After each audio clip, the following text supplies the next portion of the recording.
kanan beekee saddeet duwwaa saddeetamii afurii yaa ofiisitti bilbiladhuuti lakkoofsa paaspoortii isaa itti miti akka kaanselnaa ta'uun barbaadaa jedhiin. Baroota ishee galatoomee wallaahi ishee baay'ee tokko ni qamaadha galatoome. Garuu har'a borotoon jedhiin ofiisitti bilbiladhu kun rakkoo mataa keeti. Warri dallaalonni sun achitti yoo wal dhabanii isaaniif furmaata walitti godhata. Ati obboleessa kee balleessuu hin qabdu turte. Wala dhiiraa miti biyya kana keessatti shamarraniyyuu baduu hin qabu. Maal godha gurbaan godinyaa sa'a wajjin fide ammallee achumatti taa'aa beektaa achumatti qabdee birrii kaffalti malee tun fuudhee baduu dhiise achuma keessa taa'a malee furmaata dhabe. Mucaan godinyaa isa wajjiniin dhufe ammallee achuma taa'aa jira. Adda kunoo gaafa guyyaa 15 fi adda guyyaanii 10 guyyaa 25 gaaneeru. Inni sun irree birrii kaffali jedhamee mataa jira. Birrii kaffalee mataa. Eenyu namichi ijoollee fidee akkas godhu kun?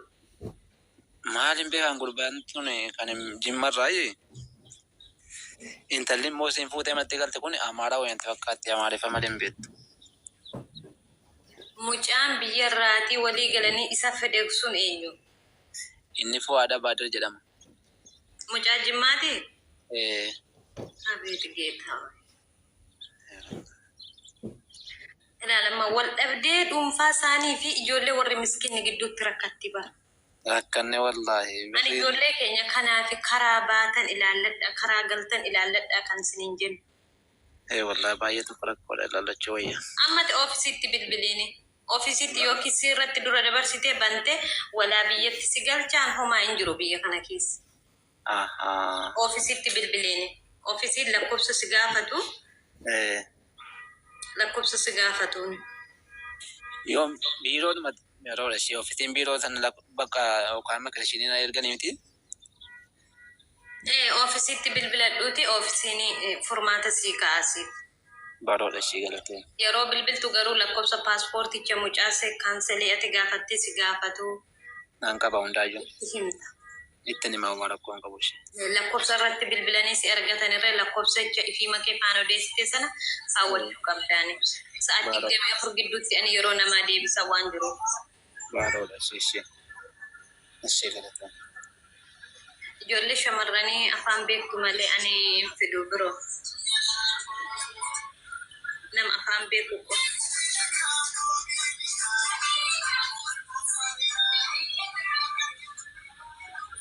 Eenyu bira mee sirbeen jiru? Gonfa? Gonfa? Abi. Nagaadha miti? Nagaa malee. Maal irree muuziqaan waccan barbaadu? Wacca keessaa baay'eetti na dubbisii dhimma qabdu yoo qabaate. Garuu wacca faanani nama keessummeessuu hin danda'u dhiifama narraa ta'e. Nagaa jirtu? Nagaa galata Rabbi. Rabbi sodaadha ijoolleen keenya takkaa ijoolleen tokko biyyatti kaffaltee dhufte badii mataa keessaniin har'arree ijoollee mana boqonnaatti keessanii deebisaa birrii kaffalaa yeroo jettan rabbumallee sodaadha. Sodaa namaa homaa miti. Rabbii keessan ofirratti sodaadha ijoollee waan akkasii dalagdan.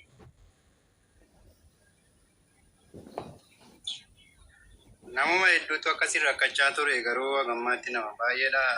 Isa jallaa miti waan akkasii yeroo fakkeenyaatti malee nama baay'ee. Ijoolleen keenya waan akkasii gaafa sin qaqqabu ofiisitti bilbiladha. Lammaffaa immoo namicha biyya kana keessa sin fidee maallaqa achitti wal dhabaniif jecha lammaffaa maallaqa kaffale gaafa jedhee mana boqonnaa sin kaa'u nama beektanitti bilbilaati imbaasii Itoophiyaatti maddaa. Isuma inni ID free viizaan qaba jedhee asitti sammuu sin nyaatu kana bilookiitiin baasistu as keessa. Imbaasii Itoophiyaatti madda ijoolleen rakkoo akkasii qabdan ammallee. Imbaasiin Itoophiyaa qirincaafiin Dubaay ni jira, Abudaabii ni jira. Tole ani beekama gaafii gaafatuudhaaf dhufee garuu dhimma hiyyummaa. Kanaan dura beektee hanga biyya Itoophiyaa irraa hanga biyya kana dhufee naannoo ji'a 8 gara xumuraatti jira beektee. Gaafa dhufu jarri kaampaanii illee nan finne dallaalli nasuma hojii soqanii si galchinaa jedhanii asitti hojii mana yookaan mana nyaataa waan akka qulqullinaa fa'aa jedhanii akkasiin nu fidanii gaafa jalqabaa biyya kana dhufu.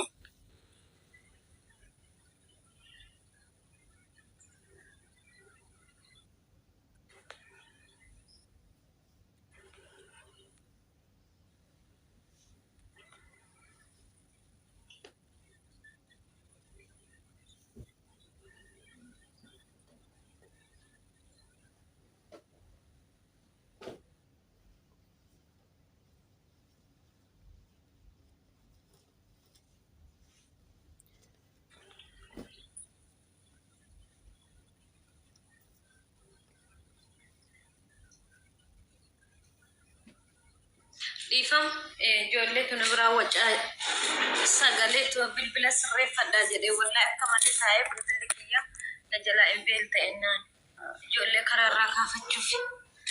Okay biroo itti fufi yaada kee. Rakkoon qabu. Sirriidha namni hojii akkasuma beektanii. No biraazarii tuna bira jira ijoollee kaleessa warra fuudhe. Okay. Akkasii beektee ani akka biyya kana dhufee naannoo ji'a 8 akkanan qabadhee garuu gaafa dhufuu birrii natti kennanii biyyarraa birrii qabadheen dhufee naannoo birrii 3,000 biyya kanaa jechuun doolaara biyya kanaan qabadhee dhufee. Kan maali? Ani irraan beeku beektanii waan wanni jedhu kaasalishiin maal kan jedhamullee na ergine bara beektee birrii masan qofa qabadhee birootti illee eegasanii birrii qofa na gaafannaan eegasanii birootti illee sanuma mul'isee bira darbee ani biyya kana haga dhufe jechuudha. Gaafa dhufee asitti biyya kana ture eegasanii kaampaanicha wahii na seensisee jennaani ja'a dhufeessan keessaa achi na seensisee eega na seensisee haalli hojii sanii naa mijatuu dhabnaan haalli hojiidha akka malee hammaataa beektee. Bakka na jijjiirii bakka hojiin kun naaf ta'an jiru garmalee natti hammaatee jiddu galeessuma wayii laaliitii xiqqoo kan namarra salphatu wayii hojiin salphatullee yoo dhabame na galchii gaafa duraa kan na fiddeen garuu kanaallee miti bifa biraatiin yaada biraa natti himtee na fiddee biyya kiyyarraa ani kanaan hin dhufne jedhee wal karaakaraa turre beektee. Dhaggeeffadhu biroo asirratti biyya kana ani kan itti mee fidu amma obbolaati dhiiraa bichaan nama lama jiru biyya kana keessa. Ijoollee wasiilan kiyya biyya kana dhiironni biyyaa baatan biyyi kun hin ulfaata. Dallalaan tokko sobeellee siyaa fidu akka barbaadellee haa ta'u waa barbaade godhe miti garuu seera biyya kanaa sii guuteera qaraamaa jala toon galiin otoo maallaqni biyya kanaa sirratti hin herreegin kontiraata irratti soo ta'e firii viizaatiin si yoo dhuftee ta'e yoo waraqaa kee sii hojjete waan hunda sii sirreesse okay. Ijoolleen gaddanuun garuu akka dhufanitti akka mucaan amma jedhee falan Itoophiyaatti birrii kaffalanii dhufanii sababa isaanii namichi innachii fi dallaalichi innachii wal dhabanitti har'arra ijoolleen bakka boqonnaa dhufanii ta'aniiti birrii akka saganaa haaraatti akka ganaa biyyarraa ba'utti birrii kaffalaa jedhaman carraa lammaffaa. Kana faatu jira. Biyya kana kan dhuftan warri dhiirota hojjechuun danda'a. Humni kiyya na baasa. Fayyaan qabaa jedha. Keessattuu dhiibbaa dhiigaa qabaannaan, dhukkuba kaansarii qabaannaan, dhukkuba gurguddaa qabaannaan hin bahina biyyumarraayyuu. Bakka hin bahina. Lammaffaa immoo biyya keessatti illee hojii kana hojii ulfaataa hojjechuu hin dandeessu yoo ta'e asillee hin dhufiin asillee maallaqicha baastanii dhuftan achi beektanii ani garuu akkasumatti iyyuu beektanii ani hojii natti ulfaateef natti salphatee osoo hin taane beektanii gahee ofiitu eega biyyarra nan finne na fide irraa jechuu gahee ofiitu naan baane bakka waraqaan narraa jijjiiramu eega ibsanii booda biyya biraa teetta haga dhufeerraa bakka sanii naan ta'uu didee na jijjiirin jedheeni eega na jijjiiri jennaaniin bakka birrii oomishinii biyya kanaa birrii 700 qabdaa naan jedhee beektanii. Naan jennaan birrii hin qabu waan qabu kan kanaan dura harkaa qabu sanuu uummatatu na gargaaree biyyarraa yoo dhufe ani kan biraa eessaa fuudhaa na jijjiiree akka. Amma biroo sa'aatii dheeraa nurratti hin gubiini amma adii waraqaan keessirraa dalagame moo hin dalagamne shoora. Hin dalagamne beektee amma waraqaan kun hin dalagamne amma ji'a 8 gahee garuu karaamaa keessa namtichaan baadiyaa keessa wayii ijoollee wayiitu jira baadiyaa keessa deemee beektaa kalli walli wayii dalanna innee deemnee namtichaan arabtichaa wayii sirraa dalagaa jedheetiin bakka online naa godhuudhaaf deemani waraqaan kan keewwattee bakka viizaa kana mootummaan akka hojiirra oolle godhee jira. Kanaaf gin garuu karaa malakkaa'ee jira naan. Ati viizaa turistiitiin seentee kana dur. Turistiidhaan nu deebi'e. San keessan dhaabateera. Ijoolleen kana dura viizaa turistiitiin daawwannaatiin biyya kana seentan ji'a dura ji'a 7 ji'a 8 kan keessan hin jiru. Kanaaf amma beektaa. Biyya kanaa gadhiifame malee dalagaa hin jiran. Dura si darbeeti. Akkuma dhufteetti sirraa hojjechiifachuu qabda. Nam tokko gaafa biyya kana sin fidu maarra jira waraqaan kiyya naa sirreessite ittanii gaafachuu qabdu. Ati ji'a 8 dura har'a gaafatta. Laa gaafachaa jiru namni jootu beektaa silkii illee biyya akka dhufetti illee beektaa haalli illee namni joonne illee dammoo beektanii eegasanii amma xiqqoona dhukkuba waan ta'eef amma biyya galuudhaaf yoo barbaade amma namni darbee beektanii namni keessa hubannaa qabne illee yoo gaafadhu beektee tikkeettii kana si muruu hin danda'amu akka karaamaa kana kaffaltuun midhaan waan jedhamutu jira waan kana qo'ee akkaataan isaa barbaade nama beektaa ayidiis illee narraa hojjetamu baatu illee beektee na dhukkuba garmalee. Ammati salphaa amatti biyya galuu barbaadde. Ani galuu barbaada beektaa na dhukkuba garmalee akka biyya kana dhufe naannoo jeessa Bilookiitiin baata imbaasii Itoophiyaa deemiiti. Imbaasii Itoophiyaa deemiiti waraqaa adii siidhaa ta'uu jira. Bilookiitiin baata biyya kana keessa garuu Dubaayitti deebi'uu hin dandeessu. Qaraamaan homaa kaffaltii isaa yoo hin naafasuni galuu dandeessa garuu bilookiitiin baata. Biyya kanatti as deebi'uu hin dandeessu. Okay, rakkoon waan beektanii kanuma gaafachuu tole galata. Imbaasii Itoophiyaa deemiin wanti waraqaan sii kennamu jira. Isaan sii barreessanii waraqaa adii sii kennu. Itti kee muratta hin galta. Rabbi nagaan isaa galchuu hin galta garuu biyya kanatti deemuu carraan qabdu malee. Tole galatoomii nuuf jiraadhu hubannaa. Imbaasii deeme okay? Okay, galatoomii fayyaa nuu ta'e sanumaaf. Ayyee.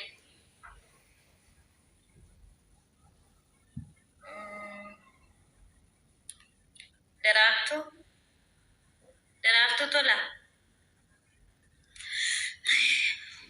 Akkuma barsiistuu keenya yeroo kutaa 7-8 bara eenyu hin dhufne eenyu jira eenyu hin dhufne eenyu hin dhukkubsatu eenyu Tolasaa Gammada bakka kuwaasii deeme boonnuu gannati. Mana barumsaa hin dhufne Jamiilaa Huseen hin dhukkubsatti. Akkasuma tokkoon si waamu. Nagaasee kaa baay'atu biiftuu baga geesse bara 2018. Amee wajjumaan baga geenye nun qimamoota mana madaamii kana quba qabnaame ayyaanichatti kan.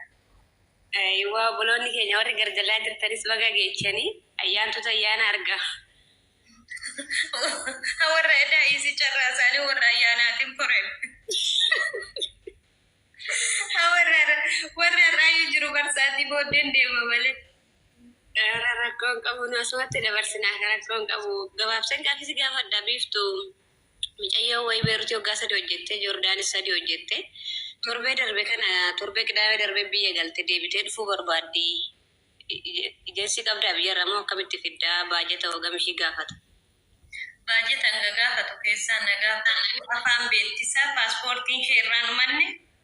Inni mannee waggaa tokko wayii irratti hafe ganaa gara waggaa 2 jechuudha. Lakkoofsa kiyya qabadhu waastaappiitiin na dubbisi waan anis gaafadhu achiin natti himtaa paaspoortii ishee fi suura gurdii tokkoof suura dhaabii tokko naa ergita. Eeshi bakka lakkoofsa karaa wanni miseejii na barreessatti fakkaate kana dura si dubbiseen tureeyyuu. Bakka achumaatiin lakkoofsa kiyya qabadhu lakkoofsa kiyya urjiin irree barreessaa turte as jalaati. Eeshi bakka eebbifa. Obsaametta imbaasii Itoophiyaa moobaayilii makeessaatii sirchi godhi imbaasii Itoophiyaa Dubaay yoo jette qoonsila irratti sirchi yoo goote lakkoofsi imbaasii irree sii bahaa lookeeshiniin imbaasii irree bakki isaa faana sii bahaa okay? Mee taarrii godhaame ijoollee yaada biraa qabdan jirtu.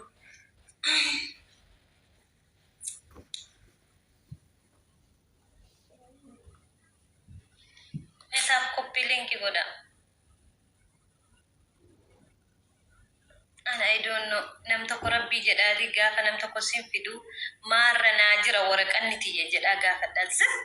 Rakkattani mahacca qabtaniin taa'ina. Abbaan barbaade saafiidha. Sun dhimma tiyya miti. Mooyin immoo dirqama karaa biiftuu koottaa saniin jechaa jiru. Maarra naa jira. Otoo qaraamaa keessan galii. Waan hunda dura seera biyya kanaa jala galuu filadhaa. Dhugaa siniin jedhan. Kontiraataatiinis kottu, firii viizaatiinis kottu, seera biyya kanaa jala daftanii galuu filannoo godhadhaa.